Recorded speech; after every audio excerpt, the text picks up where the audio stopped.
Hello everyone, সবাই কেমন আছো? আশা করি তোমরা অনেক ভালো আছো আর আমিও খুব ভালো আছি। তো আমি অতসী, আমি নিয়ে চলে আসলাম আবারও একটা ব্লগ। আমার ভিডিও ভালো লাগলে অবশ্যই লাইক কমেন্ট করো, সাবস্ক্রাইব করে আমার পাশে থেকো। তো দেখো, এখন বাজে সকাল 6টা। সকাল বলছি তার কারণ একদম চারিদিকে আলো ফুটে গিয়েছে। শীতকালে 6টা মানে অনেক একটা ব্যাপার থাকে, গরমকালে সেই ব্যাপারটা থাকে না। যাই হোক, গরমকালে 5টার সময়ই মনে হয় অনেক সকাল হয়ে গিয়েছে। তো সকাল সকাল উঠে পড়েছি, উঠে এখন বিছানাটা গুছিয়ে নেব, সবার প্রথম কাজ এটা।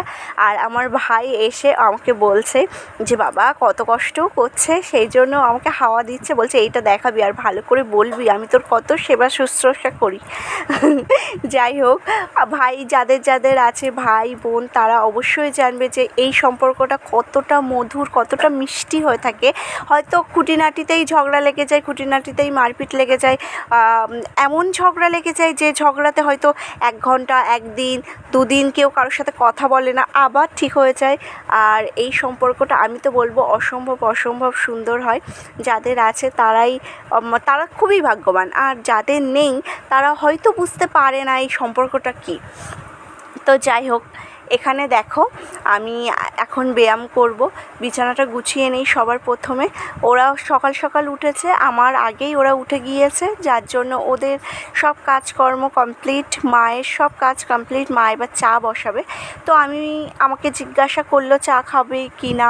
তো আমি চা তো সকালবেলাটা খাই না, খুব একটা বেশি চা খাই না, খুবই কম খাই আর কি। শ্বশুরবাড়িতে যখন খুব খাওয়ার কিছু থাকে না তখনই আর কি চাটা খাই, এরকম একটা ব্যাপার। এখানে দেখো কথা বলতে বলতে বিছানা গোছানো কমপ্লিট হয়ে গিয়েছে। এখন একটু ব্যায়াম করব, 1 ঘন্টা একটু ব্যায়াম করতে হবে। আর আমি প্রচণ্ড মোটা হয়ে গিয়েছি, বিয়ের পরে না, বিয়ের আগে থেকেই, মানে যবে থেকে ওই আইবুড়ো ভাত খাওয়া স্টার্ট হয়েছে তবে থেকেই একটু হেলদি চেহারা হয়ে গিয়েছি না। আমার ভাই বলছে আমাদের মেয়েটা গোলুমোলু হয়ে গিয়েছে। এখানে দেখো কথা বলতে বলতে আর আমি ব্যায়াম করতে করতে মাছ চলে এসেছে। আমাদের পাড়ায় এরকম মাছ আসে সারাদিন, মানে বেলা 11টা 12টা পর্যন্ত আসে, অনেক দিন অনেক দুপুরবেলা একদম 1টা 1:30টার সময়ও আসে অনেক সময়। যাই হোক, সকালবেলা মা মাছ নিয়েছে আর ভাই মাছ নিয়ে এসেছে, ওই কি বলে ছোটো মাছ, মৌরলা মাছ বলে যেটা, সেই মাছ নিয়ে এসেছে ভাই অনেকটা, কেননা ভাইয়ের বন্ধু মাছ ধরে, তো সে মাছ ধরতে গিয়েছিল, অনেক মাছ নিয়ে এসেছে। আর যখনই নিয়ে আসে তখনই ভাইকে ফোন করে ডাকে, ও নিয়ে আসে পুকুরের মাছ। আর ছোটো মাছ খাওয়া স্বাস্থ্যের পক্ষে অনেক ভালো, চোখের দৃষ্টিশক্তি ভালো করে, প্লাস সব দিক থেকেই উপকারী। আর যেহেতু বাবা বাড়ি আসবে, আর আমার বাবার গালে তো দাঁত নেই, সামনের দাঁতগুলো পড়ে গিয়েছে কাজ করার সময় না। আমার বাবা একদিন সিট বেল্ট বাঁধাটা ঠিকমতো হয়নি, যার জন্য মানে লক করাটা ঠিকমতো হয়নি, সেই জন্য পড়ে গিয়েছিল, আর এরকম সামনেভাবে পড়েছিল, আর পুরো দাঁতের পাটিতে সেই আঘাতটা লাগার ফলে সামনের দাঁতগুলো উঠে যায়।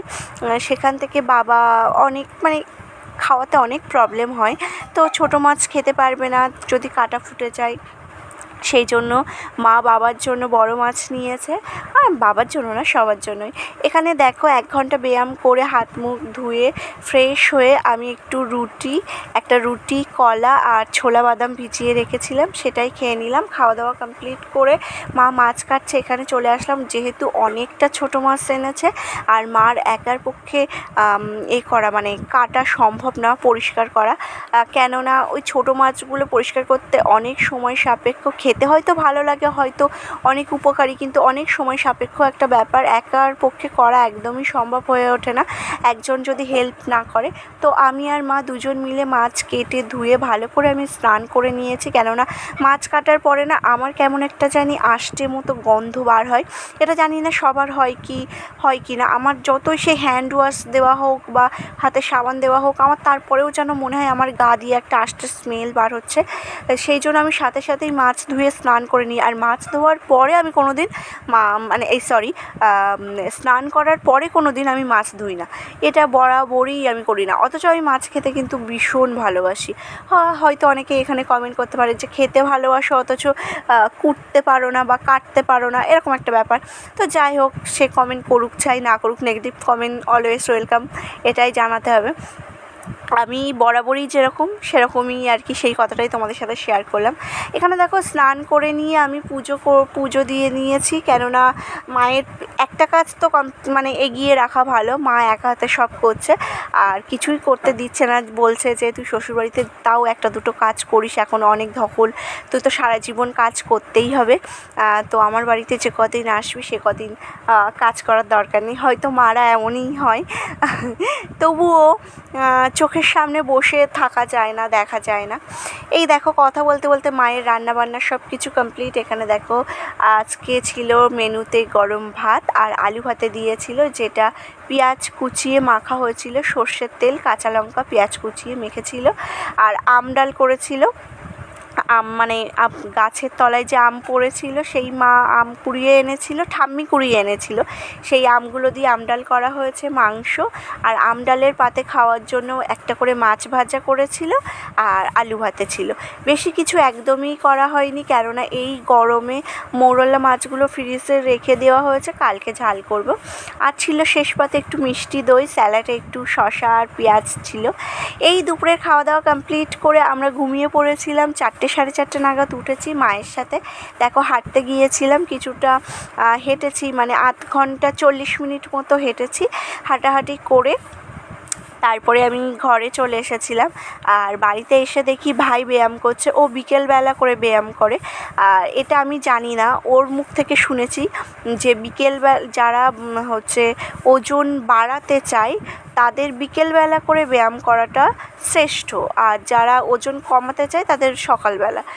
কতটা কী হয় আমি অতটা বলতে পারবো না, যাই হোক ওর কথা অনুযায়ী আমি সেটাই বললাম। এখানে দেখো ঘরে এসেছি, এসে আমরা হাঁটাহাঁটি করে এসেছি, প্রচণ্ড তো ঘেমে গিয়েছি।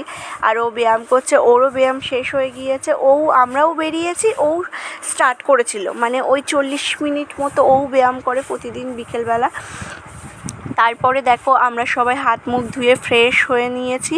আমি তো স্নান করি 2বার, মানে হেঁটে এসে একবার স্নান করি আর হচ্ছে সকালবেলা করে নিই। প্রচণ্ড ঘেমে যায় আর ঘাম অবস্থায় একদম যেন আমি থাকতে পারি না। তো যাই হোক, তারপরে আজকে একটু গাজরের হালুয়া খাবে বলছে ও, ফ্রিজে গাজর আনা আছে, দুধও আনা আছে, ভাবলাম সেই বসেই আছি তো একটু করি। এখানে দেখো গাজরগুলো ভালো করে গ্রেট করে নিয়েছি আর একটু ঘি দিয়েছিলাম।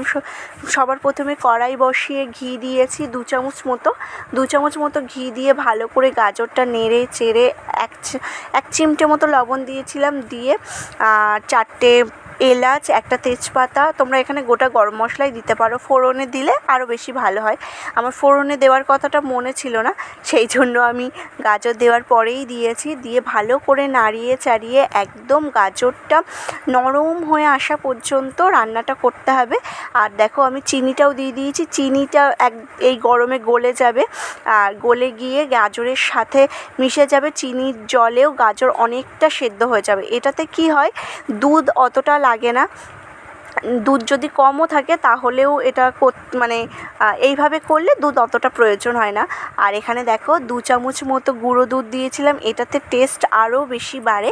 আর আমার হাতের কাছে কাজু কিশমিশ ছিল না, মানে কোনো ড্রাই ফ্রুটসই ছিল না, তো যার জন্য আমি দেইনি। তোমাদের হাতের কাছে থাকলে অবশ্যই তোমরা একটু ঘিতে ভেজে তবে ইউজ করতে পারো, মানে তবে দিতে পারো, তাহলে সেটা আরও বেশি ভালো হয়। এখানে দেখো আরও 1 চামচ ঘি দিয়েছি, ঘি দিয়ে একদম গাজরটা নরম হয়ে আসা পর্যন্ত রান্না করেছি। রান্না করে নিয়ে দুধ দিয়ে দিয়েছি। এইবার এই দুধটা পুরোটা শুকিয়ে নিতে হবে, ততক্ষণ পর্যন্ত রান্না করতে হবে, মানে একদম গাজর সেদ্ধ হয়ে যাবে। আর এই দুধটা একদম পুরো টেনে আসলে না একটা আলাদা একটা টেস্ট লাগে। এই যে একেবারেই না আমি দুধটা দিয়ে দিই না, আমি দুটো মানে আলাদা সেপারেট করে রাখি। 2 কাপ মতো এখানে দুধ দিয়েছি, বড় কাপের। প্রথম কাপটা দিয়েছি, দিয়ে একদম দুধটা টেনে নেওয়া পর্যন্ত রান্না করেছি, শুকিয়ে আসা পর্যন্ত। আর সেকেন্ড কাপটা দিয়েছি, দেওয়ার পরে একটু ফুটে উঠলেই নামিয়ে দিয়েছিলাম। বেশ সুন্দর হয়েছিল কিন্তু খেতে। তো যাই হোক, আমাদের রাতের রান্নাও কমপ্লিট। আমি শুধু গাজরের হালুয়াটা করেছি, মা রুটি করেছে, ভাত করেছে, পটল ভাজা করেছে। যেহেতু ও কালকে সকালে উঠেই চলে যাবে, সেই জন্য আর কি সকালে উঠে, ওই যে আগের দিনও বলেছি, সকালে উঠে মা রান্না করাটা মার পক্ষে পসিবল হয়ে ওঠে না, সেই জন্য মা রাতের বেলা রান্না করে রাখে, সকালবেলা উঠে একটু ওকে গরম করে দিয়ে দেয়, আর সেটাই আর কি ও মানে খেয়ে নেয়। আর প্লাস নিয়েও যাই, নিয়ে গিয়ে ব্রেকফাস্টে খাই, রুটিটা নিয়ে যাই।